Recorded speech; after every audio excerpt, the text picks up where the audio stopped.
Welcome to BGC Beloved Podcast, where God's grace revealed. Sa Diyos ang papuri. Palakpakan natin ang Panginoon.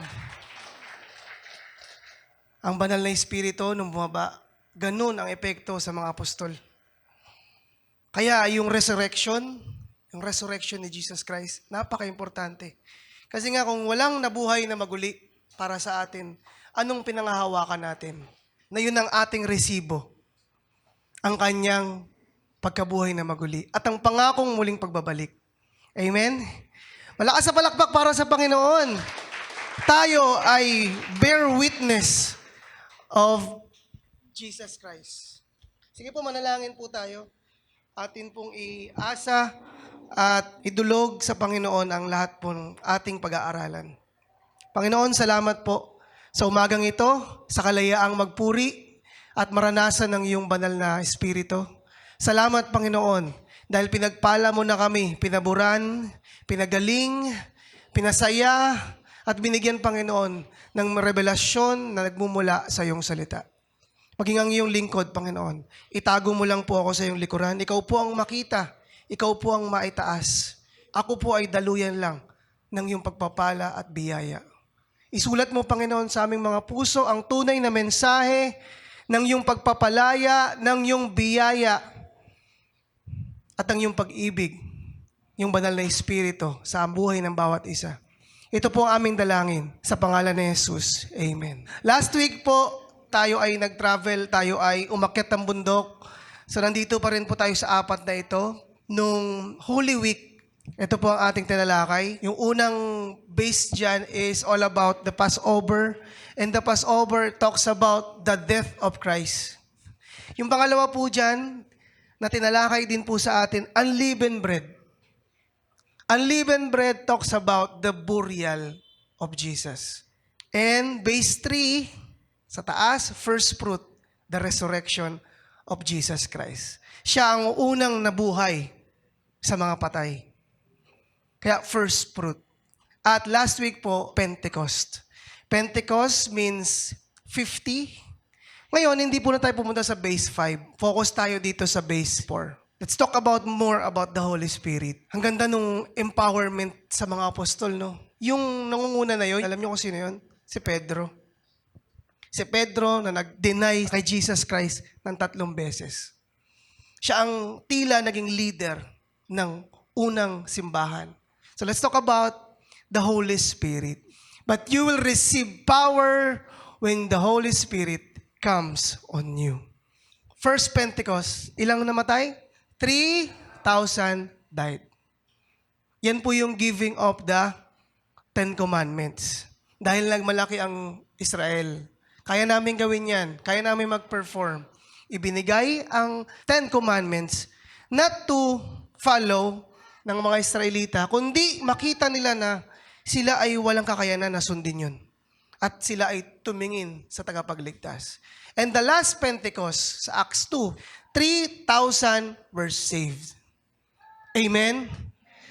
Pero bago natin ma-appreciate at makita yung galaw ng banal na Espiritu, tingnan natin saan ba nagmula yan. Bakit may namatay na 3,000? Dahil po kasi, ang Israel, the Holy Land, ay nabubuhay sa covenant. Sabi nyo nga, covenants o kasunduan. Tignan natin yung sa 7 covenants. They are called the Old Covenant. Number 1, Edenic. Yan po yung pinangako kay Adan at Eva na kayo ay magiging ruler of this world.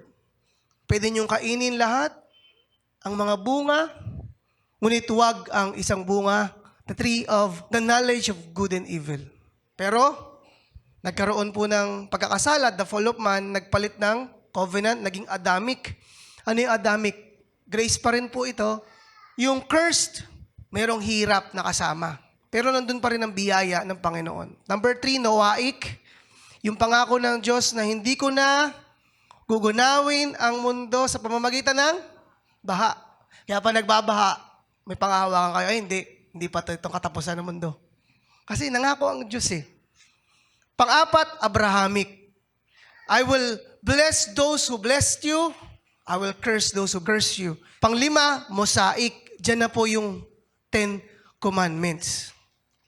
Kala kasi natin, pag dating sa Biblia, pag sinabing Old Testament, lahat ito kautusan. Hindi po. Nagsimula lang yon nung Exodus 20. Kautusan na, performance level na to. Mag-perform ka, pagpapalain ka. Dito na nauso yung pag-alay ng sacrificial lamb. Mosaic covenant. And then, Davidic covenant, yung promise na siya ay maging hari ang kanyang descendants at dyan po nanggaling ang lahi ni Jesus. Davidic. And then, number 7, Messianic.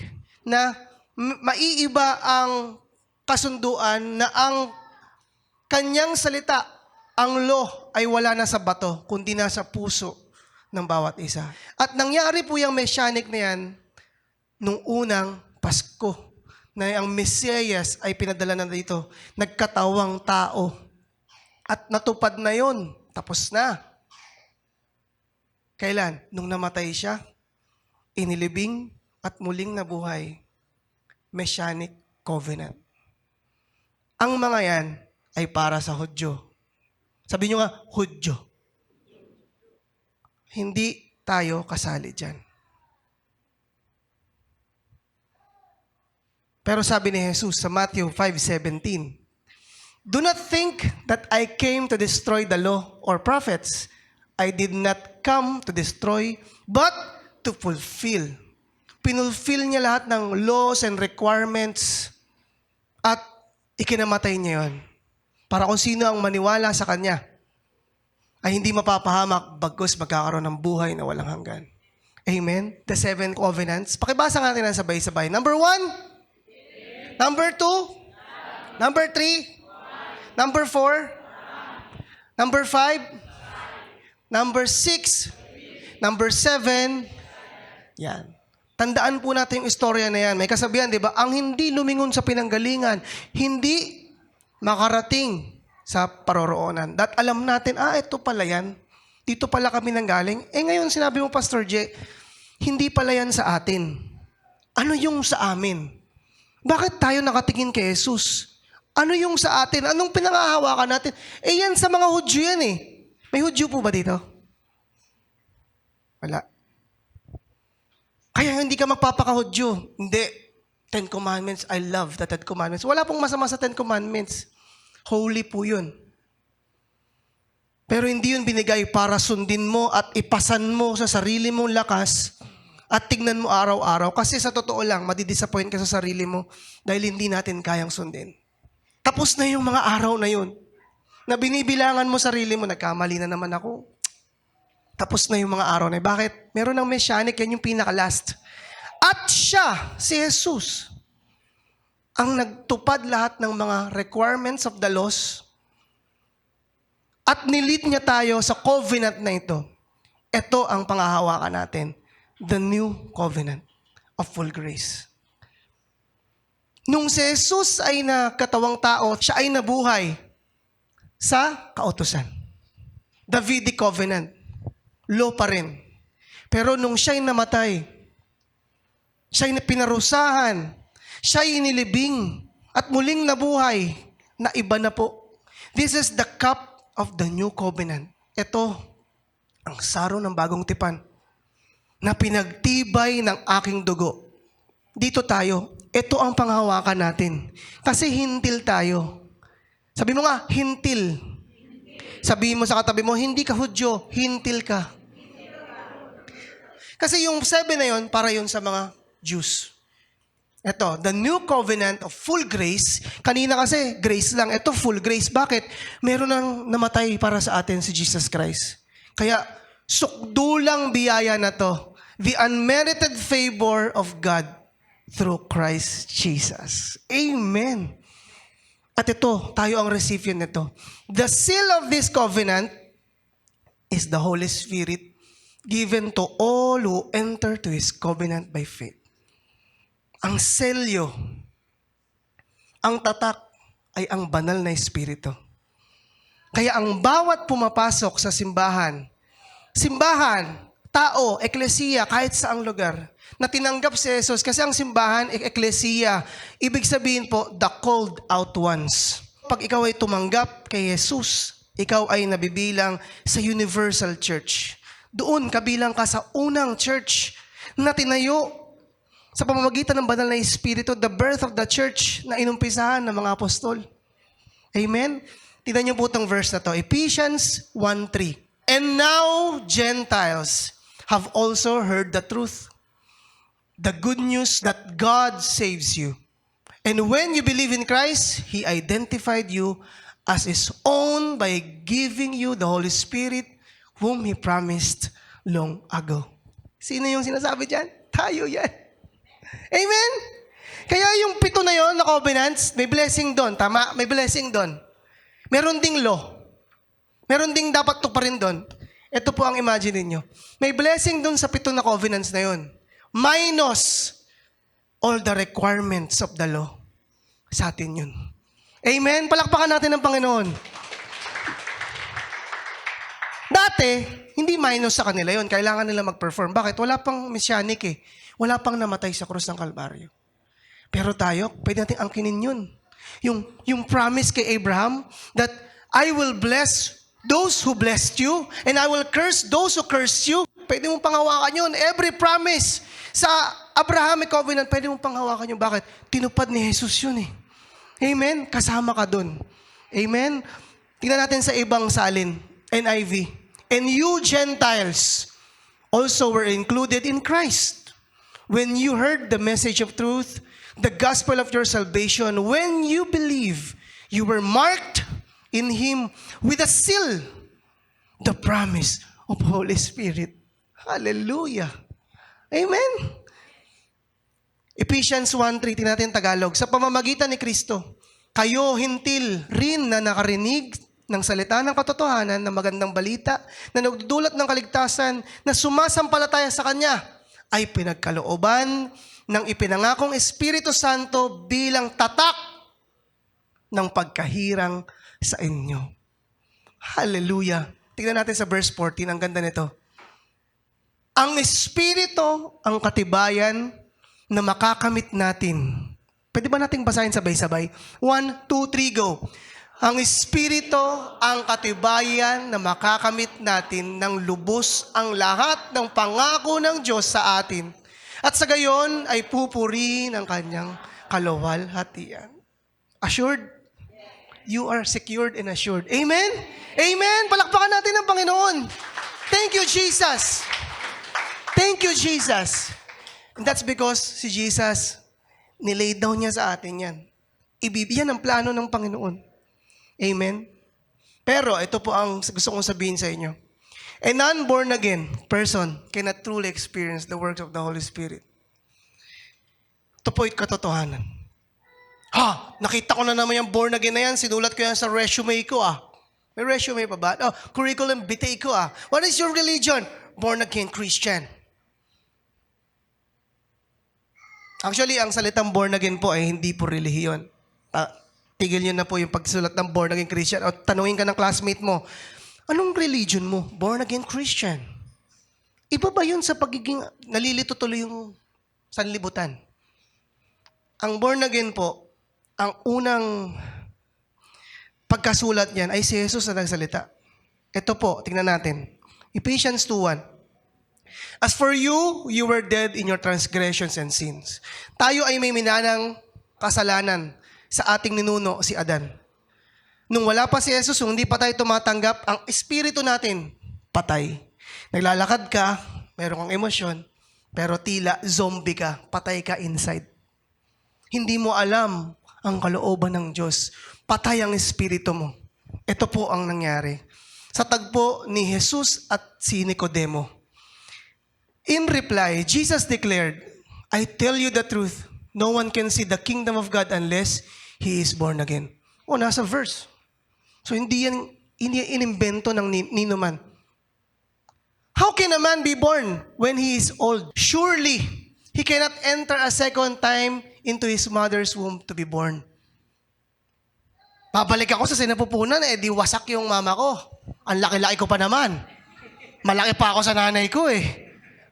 Sabi ni Nicodemus, yung kasi hindi niya alam eh. May spirito? Wala. Walang revelation. Hindi niya alam. Jesus answered, I tell you the truth, no one can enter the kingdom of God unless he is born of water and spirit. Flesh gives birth to flesh, but the spirit gives birth to spirit. You should not be surprised at my saying, Jesus said, you must be born again. Utos o must, imperative. Kailangan mong ipanganak muli. Tingnan natin sa verse 6, tingnan natin, flesh gives birth to flesh. That's what we call biological birth. But the spirit, tingnan nyo yung dalawang word na spirit, yung isa malaki at yung isa maliit. Yung spirit na malaki dyan ay spirito ng Diyos gives birth to our spirit. Kailan nangyari yan? When you become born again. Amen? When you receive Jesus Christ. Habang sinunod ko yung 10 utos, Pastor, magiging born, hindi po nga eh. Ulitin ko. When you believe Jesus as your personal Savior, naniwala ka na siya ay pinadala ng Diyos, nagkatawang tao, siya ay namatay sa krus ng Kalbaryo, nilibing at muling nabuhay at muli kang babalikan. Ang espiritu mo ay magkakaroon ng buhay. Mag-iiba. Yung espiritu ng Diyos mamumuhay sa espiritu mo.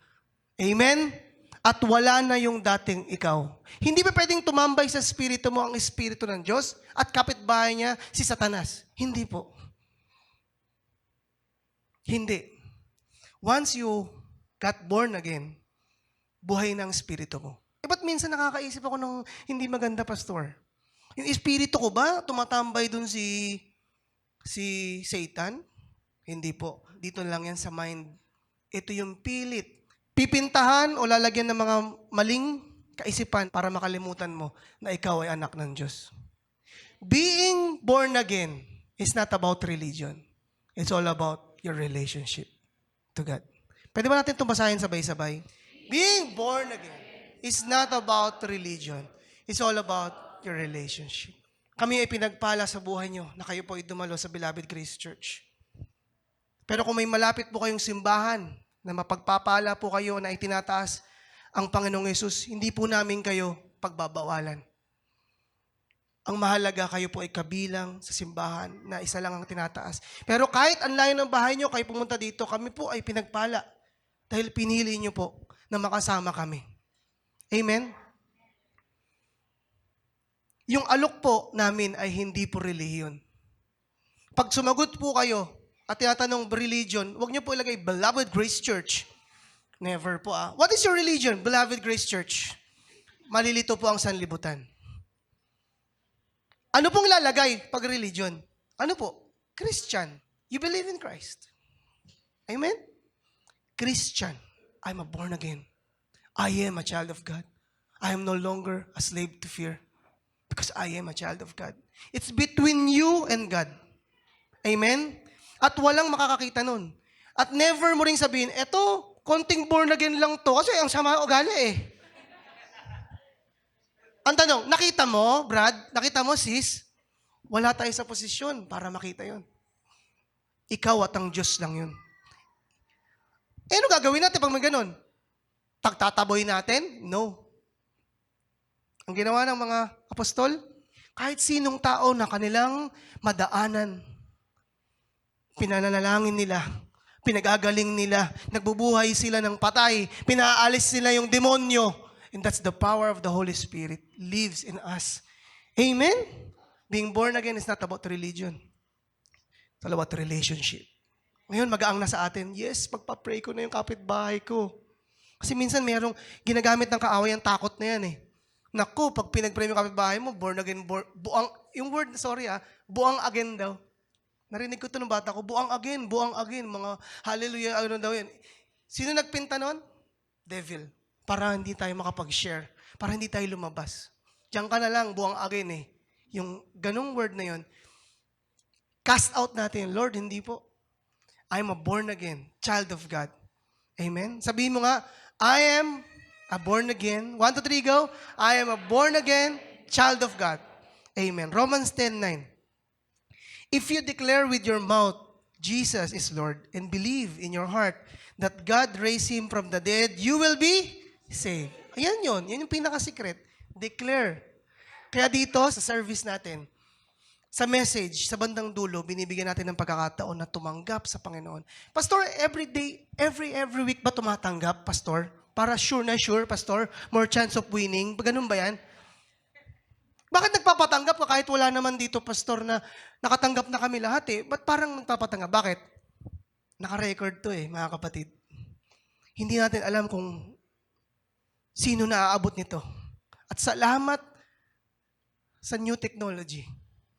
Dati nandun lang sila. Lakad lang sila, naaalikabukan ng paa. Pero yung mga preaching dito at yung mga preaching ng ibang pastor sa YouTube. Kaya wala na tayong excuse para hindi mag-church. Para hindi mapuno ang ating kaluluwa ng salita ng Diyos. Ikaw na lang talaga, ayaw mo lang. Click mo lang. Hindi natin alam kung sino maaabot nito. Hindi natin alam kung sino tatanggap na saan mang panig ng mundo na habang naririnig niya ang recording na ito, Lord, kinatagpo ako ng banal na Espiritu mo. Kasi wala nang templo, di ba? Nawasak nga po. Wala na. Ang banal na Espiritu ay nasa mga templo na ng ating puso sa Espiritu na. Amen? Kung ipapahayag ng iyong bibig na si Jesus ay Panginoon at buong puso kang masasampalataya na siya'y muling binuhay ng Diyos, maliligtas ka. Ipahayag mo lang. Amen? Yan lang sikreto. Walang requirements. Sikreto, believe. Believe Jesus Christ. Hindi magpapalit ng reliyon, magpapalit ka ng relasyon. Ang saya nun, no?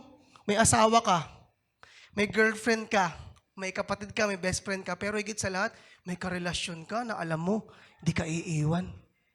Hindi ka huhusgahan. Mag-fail man ang karelasyon mo, siguradong mag-fail yan, but hindi sila perfect eh. They have limitations. Tao lang sila, hindi ba? Ko'y tao lang. Kanta na daw nila yun.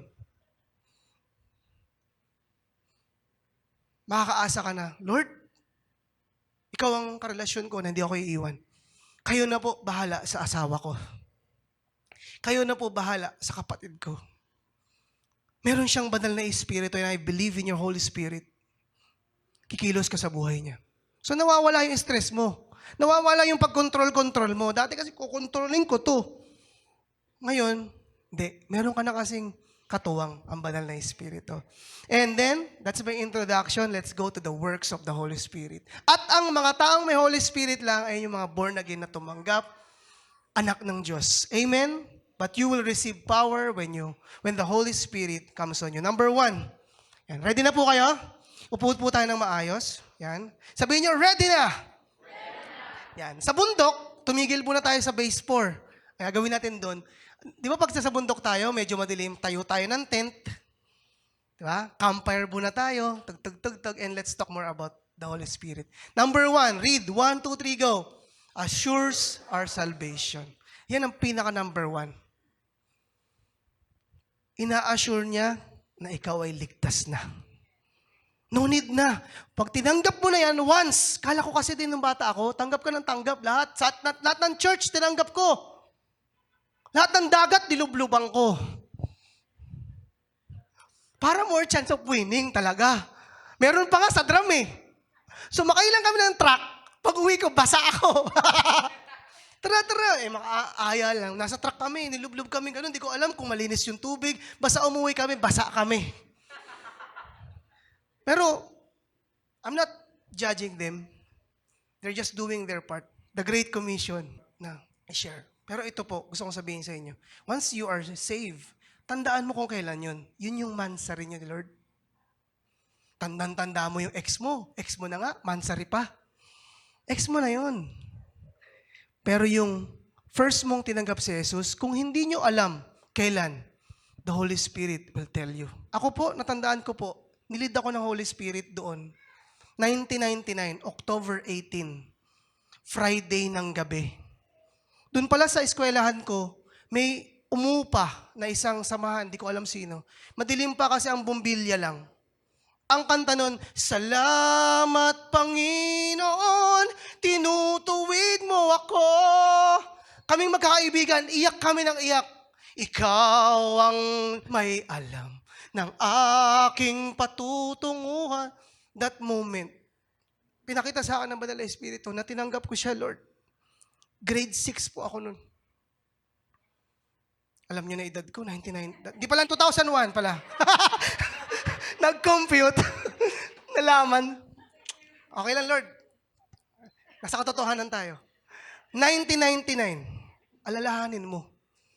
Kasi anniversary mo yun eh. That's what we call spiritual birth. Romans 8:16. For His Spirit joins with our spirit to affirm that we are God's children. Hallelujah! Yung spirito mo, andun yung spirito ng Diyos. Sa Tagalog, ang spirito ang nagpapatotoo kasama ng ating espiritu na tayo'y mga anak ng Diyos. The Holy Spirit will tell you, I'm no longer a slave to sin. I am a child of God. Amen? Amen! Sabi mo sa katabi, anak ka ng Diyos. Number 1, assures our salvation. Number 2, the works of the Spirit dwells in believers. Kaya nga sinabi ko sa inyo, born again lang. Yung believers lang ang naniniwala. 1 Corinthians 3:16, don't you know that you yourselves are God's temple and that God's Spirit dwells in your midst? Kaya pag nalaman mo to, pahalagan mo ang buhay mo. Ay, naninirahan ng Diyos sa Espiritu ko. Hindi ako dapat pumupunta sa lugar na to. Hindi ko dapat iniisip to. Hindi ko dapat sinasabi to. Hindi dapat ako ganito sa kapwa ko. Amen? Hindi ba ninyo alam na kayo'y templo ng Diyos at naninirahan sa inyo ang kanyang Espiritu? Pinahalagaan mo ang katawan mo. Number 3, nandiyan pa kayo? Pakibasa, 1, 2, 3, go. Teaches and reminds us. Tinuturuan tayo ng Banal na Espiritu at pinapaalalahanan tayo. John 14:26. But the Advocate, the Holy Spirit, whom the Father will send in my name, will teach you all things and will remind you of everything I have said to you. The Greek word there is parakletos. Advocate, helper, counselor, tagapagtanggol. Siya ang tagapagtanggol natin. Even though tayo ay minsang napuputikan ng kasalanan. Hindi na tayo nagliligo sa putikan pero dito sa mundong ito, minsan nawiwisikan tayo ng mga kasamaan ng mundo. Pero hindi tayo nagbababad sa kasamaan. Kaya may kanta, in my best day, I'm a child of God. In my worst day, I'm a child of God. Ganda nung kanta na yun. Pag pinilay ko yun, nagugulat ako. Hallelujah! Hallelujah! Bless! Nagigising ako kaagad talaga. Pero yung word na yon, in your best day, you are a child of God. And even in your worst day, you are still the child of God. Amen? Amen po ba? Bakit? Binigay ang kautusan para mamaga or dumami ang kasalanan. Para makita mo na ikaw ay walang kakayanan. Tinanggap natin si Jesus. Tayo ligtas na. Sabi dun sa sulat ni Pablo, the sin increase. When the sin increase, the grace of God increase all the more. Super abounds. Huper perusyo. Ito kasalanan mo, nagkasala ka, nakapag-isip ka, may ginagawa ka, ang biyaya ng Diyos, mas malaki pa dyan. Amen? Kaya pag tayo nagkakasala, huwag mong takasan. Huwag kang umuwi. Humarap ka sa Diyos. Lord, sapat ang iyong biyaya. Pinatawad mo na ako, hindi dahil magaling ako, dahil naniniwala ako kay Jesus na siya ang nagpasan ng mga kasalanan ko. Amen? Amen. Siya po ang helper natin. The Holy Spirit gives wise advice to believers. Tanong, Pastor, paano ko ba malalaman kung Holy Spirit yung? Kasi ang dami mo bulong sa akin, parang iba't, ano ba yan? Sino kayo? Paano natin malalaman? Ito po yung pinaka-secret. The Holy Spirit gives wise advice to believers. Laging wise. He will spotlight Jesus and draw our attention to Him. Wala siyang ibang i-spotlight. Hindi tao, hindi simbahan, hindi samahan. Si Jesus lang. Amen? Saan ba't si Jesus? Pag nakita mo si Jesus, yung ginawa niya. Kaya nga, life in focus. Nakafocus ka kay Jesus. Hindi sa tao, kasi pag nakatingin kayo sa tao, you will be disappointed. Matatisod ka. Hindi siya perfecto. Katulad mo rin siya. Hindi. Oh, di ba? The Holy Spirit will give you wise advice. Kaya pag kailangan mo ng advice sa iyong trabaho, sa iyong pipiliing negosyo, o pipiliing manliligaw, or pipiliing career, o pipiliing desisyon, may desisyon ka, always pray to God. Lord, ano po ang dapat dito? At naniniwala ko ang banal na Espiritu ang bahala sa inyo. At pag pinili niyo yun, hindi kayo pababayaan ng Diyos. Amen? John 15:26. When the advocate comes, whom I will send to you from the Father, the Spirit of truth, who goes out from the Father, He will testify about me. Ang tawag din sa Holy Spirit ay the Spirit of truth. Ito pa ang palatandaan. Spirit of truth. Laging totoo. Hindi lies. Yan po ang Holy Spirit. Kaya pag ikaw, di ba, parang napipilitan kang magsinungaling. Masakit yun sa atin bilang anak ng Diyos. Pumapalag yung espiritu natin. Bakit? The Spirit of truth inside your spirit, papalag yun. Hindi ko dapat ginawa yun. Balik ka sa direksyon. Ito ka na. Kaya dati, puro tayo kasinungalingan. Dati, ang pagsisinungaling sa atin, parang pangunguyaran ng bubble gum. Pero ngayon, ang tagal na natin hindi nakapagsinungaling. Namimiss nyo na ba? Di ba parang ganun? At magugulat ka na lang, bakit ganito na ako ngayon? Bakit? Magaling ka? Hindi. That's the work of the Holy Spirit. Amazing. Sabihin nyo nga, amazing. Magulat ka, no? Even the worst person, pinakamasamang tao, kayang baguhin ng Diyos. Amen? Kaya huwag susuko. Amen? At siya lang ang may kakayanan, magbago ng buhay mo. Ni ikaw, hindi mo kayang baguhin. The Spirit of truth will testify about Jesus. That's number 3, teaches and reminds us. Number 4, the work of the Holy Spirit manifests spiritual gifts to believers. Unang Korinto 2:12. Ang tinanggap natin ay hindi ang espiritu ng sanlibutan, kundi ang espiritu na mula sa Diyos upang maunawaan natin ang mga kaloob niya sa atin. See? The Holy Spirit will tell you kung ano kaloob mo. Unang Korinto 12:7-11. Para sa ikabubuti ng lahat, ang bawat isa ay binigyan ng patunay na nagpapakitang nasa kanya ang Espiritu. Ang ilan sa atin ay napagkalooban ng kakayahang magsalita ng mensahe ng karunungan. Ang iba naman ay pinagkalooban ng kaalaman. Subalit, iisang Espiritu ang nagkakaloob nito. Pagpatuloy natin, verse 9. Ang Espiritu ring iyon ang nagkakaloob sa iba ng pananampalataya sa Diyos.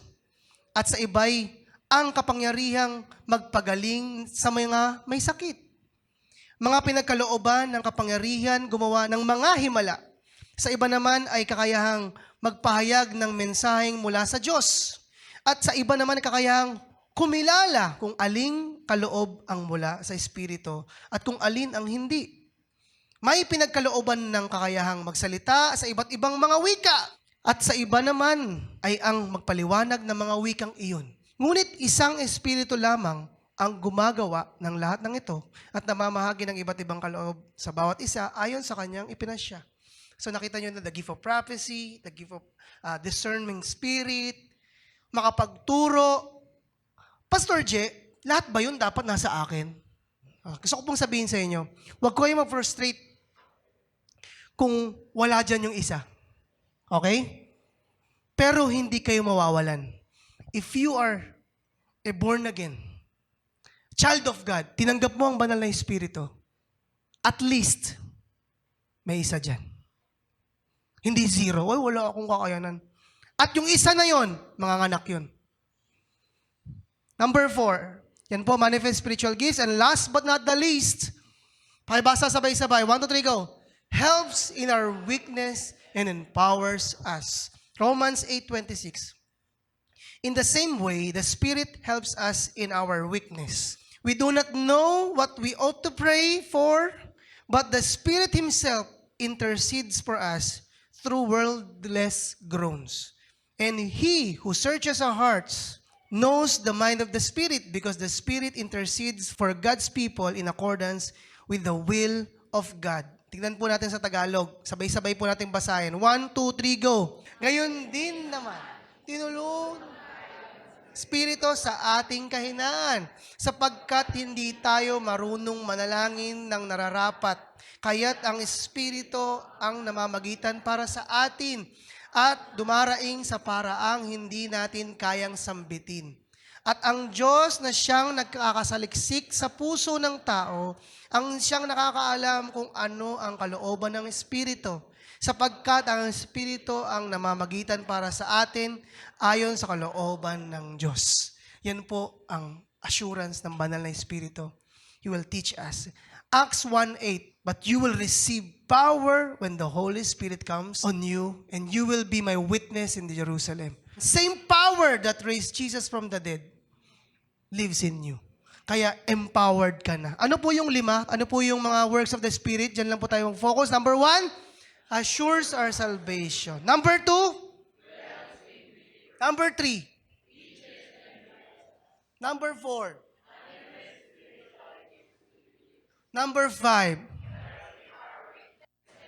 Okay. Palakpakan natin ng Panginoon. Hallelujah. At yung iba pa na works ng Holy Spirit, inaasahan ko ng banal na Espiritu ang magsasabi sa inyo. Sa patuloy niyong paglalim sa relasyon sa Diyos. Ngayong alam na namin yan, ano naman ngayon? Life application. Number 1, share His word boldly. Ipamahagi ang salita sa iyong espesyal na pamamaraan.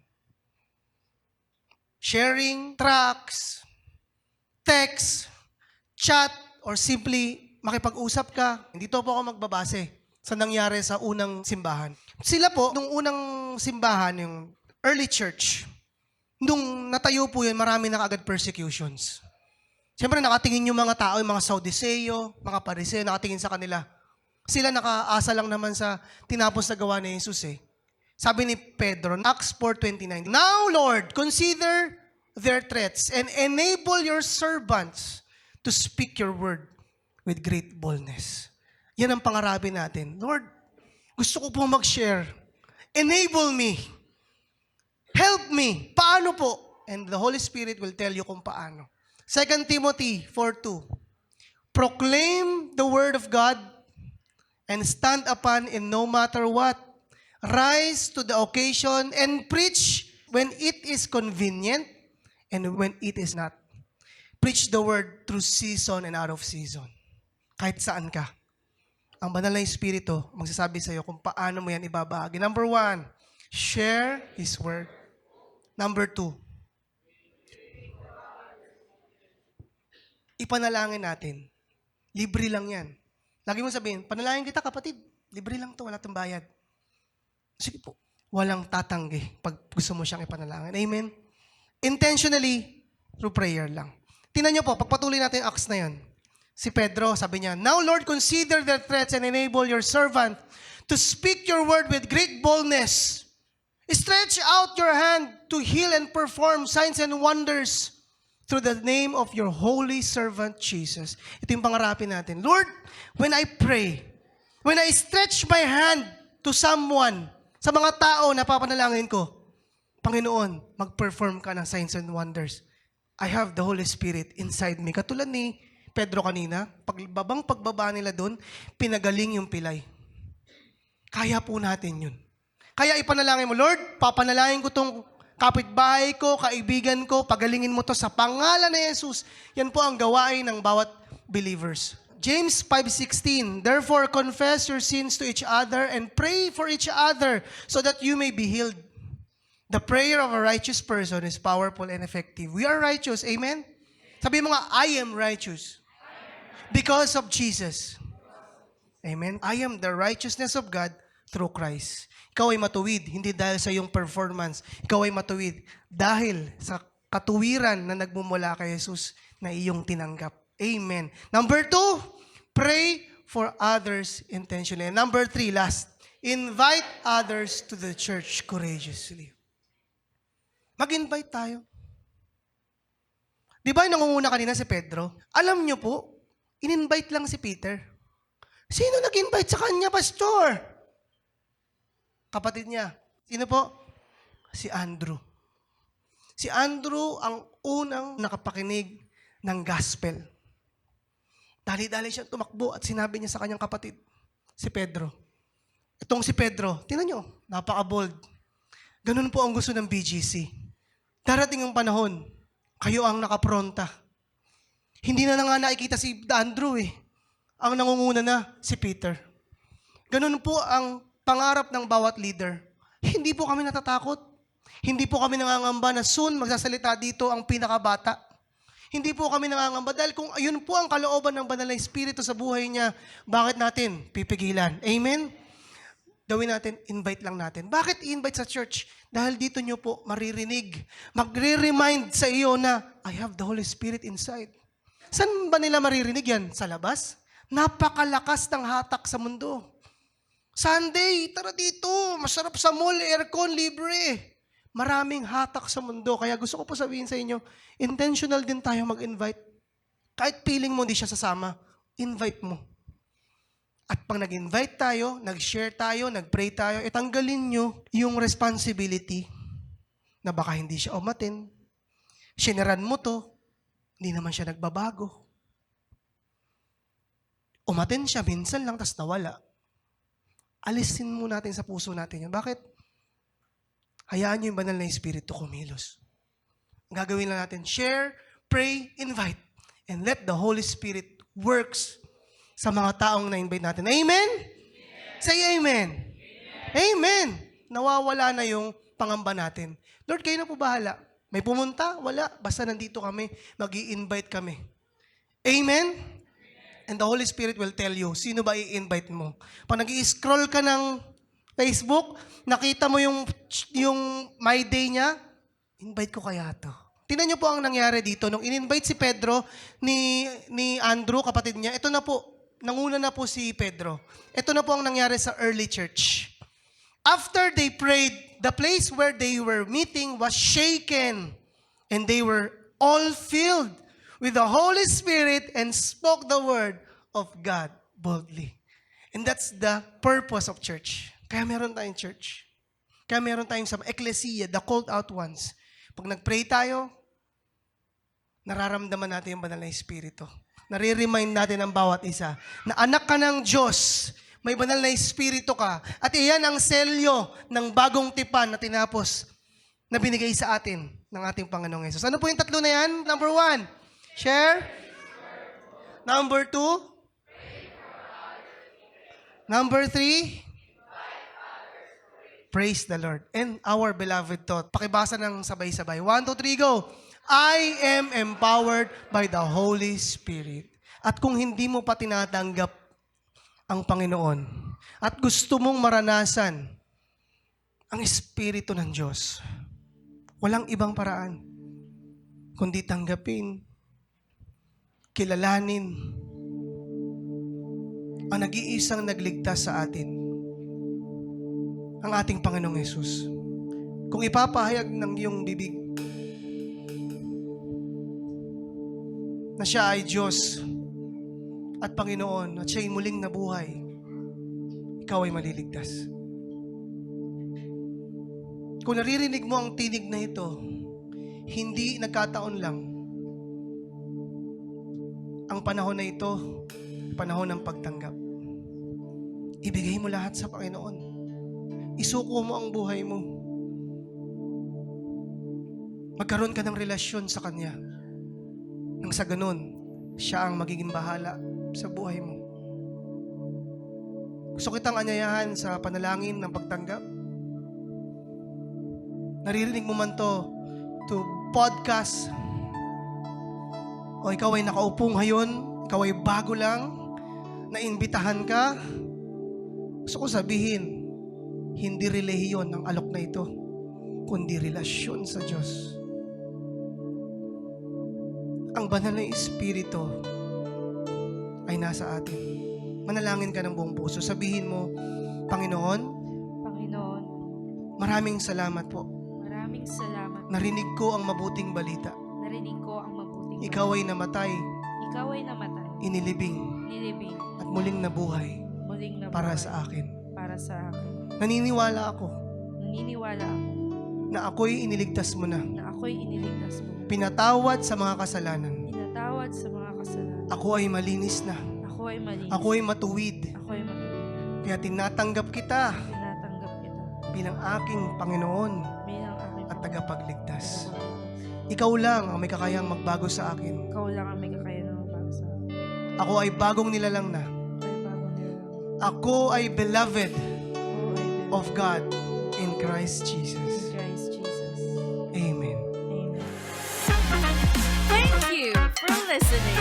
This is PGC Beloved Podcast. Where God's grace